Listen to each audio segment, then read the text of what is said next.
Au micro de France Inter, Frédéric Beigbeder a évoqué ses addictions passées et a constaté qu'il pourrait très bien être à la place de Pierre Palmade aujourd'hui.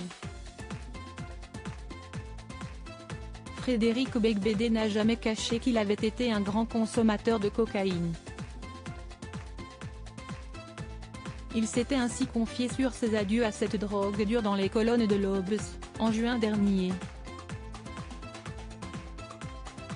Il souhaitait notamment que ses enfants sachent quelle perte de temps et d'argent elle représentait. L'auteur avait déjà évoqué les dérives de sa vie d'avant, notamment lorsqu'il partageait la vie de Laura Smet, sur le plateau d'En Aparté. On s'est entraîné. Moi, qui étais plus âgé, j'aurais dû être peut-être plus prudent.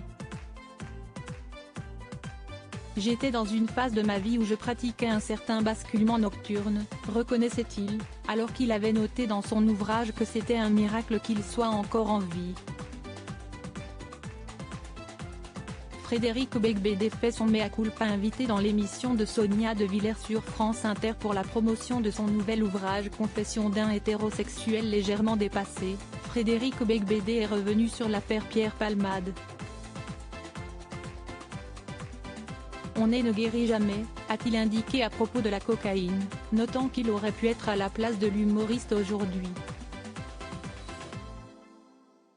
Même si ce qui est arrivé à Palmade est plus, à mon avis, lié à d'autres drogues nouvelles, comme la 3-MMC, dont je parle aussi, mais que je n'ai jamais essayé, a-t-il poursuivi. En tout cas, bien sûr qu'il ne faut jamais croire un ancien toxicomane qui dit qu'il est guéri, parce qu'on n'est jamais guéri, a-t-il mis en garde. La journaliste l'a cité ensuite évoquant ces bons samaritains qui vous remettent le nez dedans. L'auteur en a profité pour faire un petit mea culpa.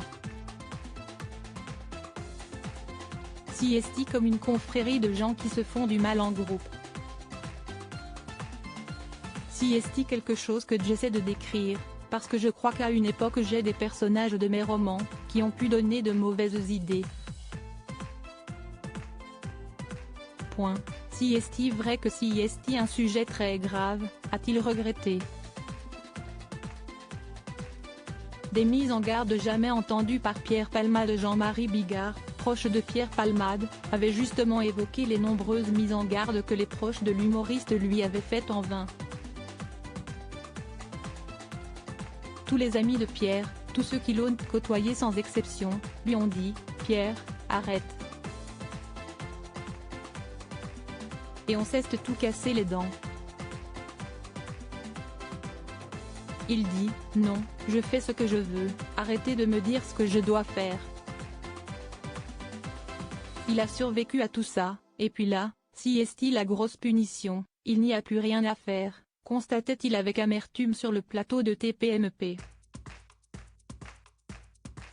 À lire aussi J'aurais dû être plus prudent, Frédéric Beigbeder évoque les dérives de sa relation avec Laura Smet dans En Aparté.